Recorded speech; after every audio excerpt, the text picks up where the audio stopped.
Hello, guys and dolls. Kelly Davis here, an NLP practitioner, timeline therapist, hypnotherapist, and life coach. If you're tuning into this today, this is for the 2nd of January. Deux. Day deux. Yeah, deux. It's how we've been feeling lately, and this is why I'm doing it. This was a challenge to myself to set myself a conscious challenge to do conscious breathing daily throughout January, from the 1st of January to the 31st, starting on the 1st with 1 minute and building up to 31 minutes a day, where I spend time consciously breathing. The breathing can be any type of breathing that you prefer. Quite simply, it can just be breathing, taking deep breaths in through the nose and out through the mouth, rhythmically and sort of in your own time, just to get back in touch with your body, how you're feeling at the minute, but also to give yourself that time during the day, because I think a lot of us forget to give ourselves time, and it's very important. And the one way that I have found to do it is through conscious breathing.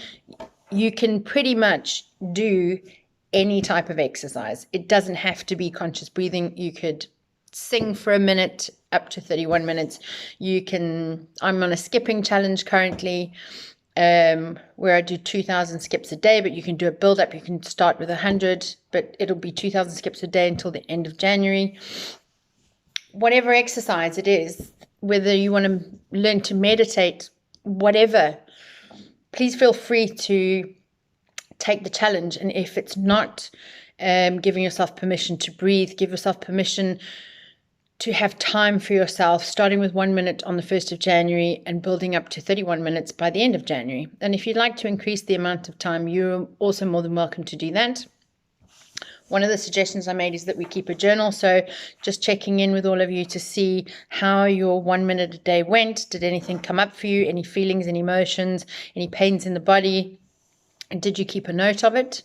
It's a lovely way to keep track of what something is actually doing for us. The other thing was to set an intention as to why or for what reason you were wanting to do the challenge, and what you hope to achieve at the end of January. So by the 31st of January, what is it that you'd like to achieve by focusing on your breath for small portions of the day? Something that came up for me today, I had a lovely walk with a friend of mine, took me up to see, I live in Alnwick in Northumberland currently. I will be back in Cape Town later in the year.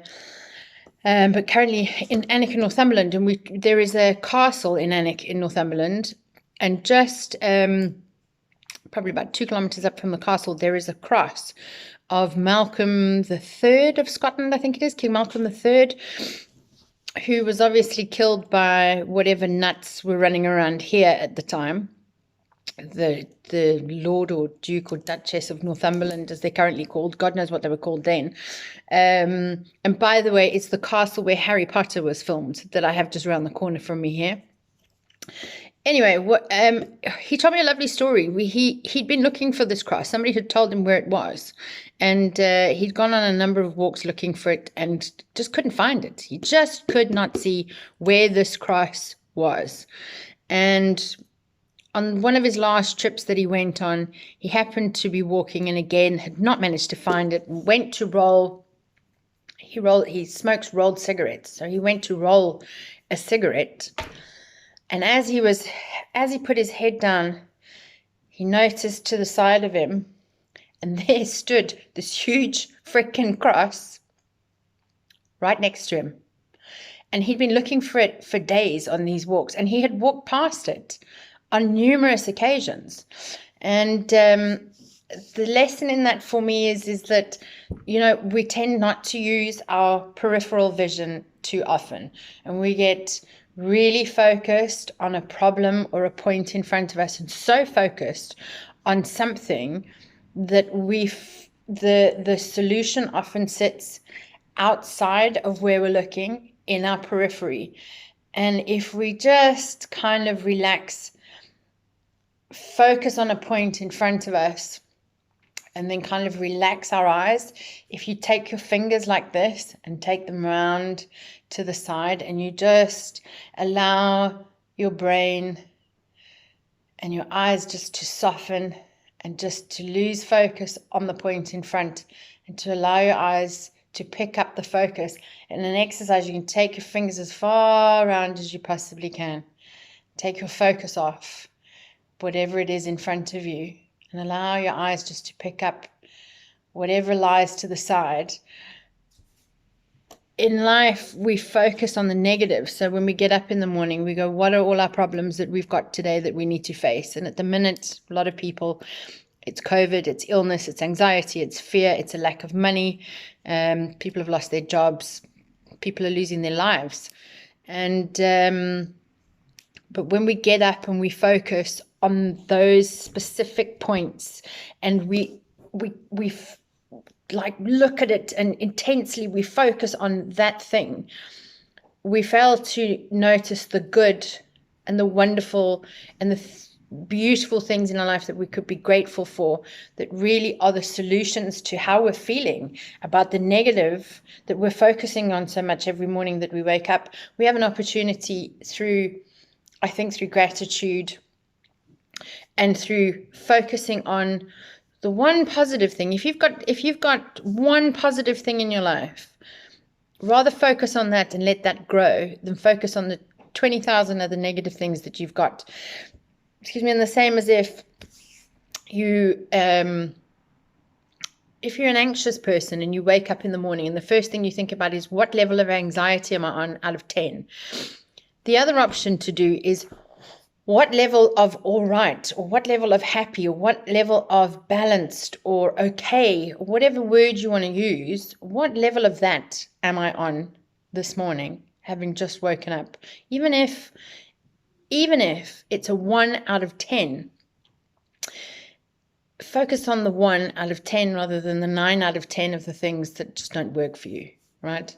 It's just a little suggestion. It just came with such a meaningful story to me today on this walk, to realize that that is exactly what we do in life. We get so hell-bent on where we think we're going that we miss the whole lot of stuff along the way.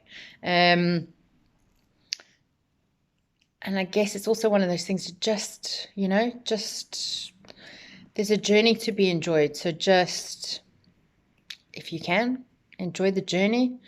And I think that the destination then becomes less important, and the journey itself becomes in itself a beautiful thing.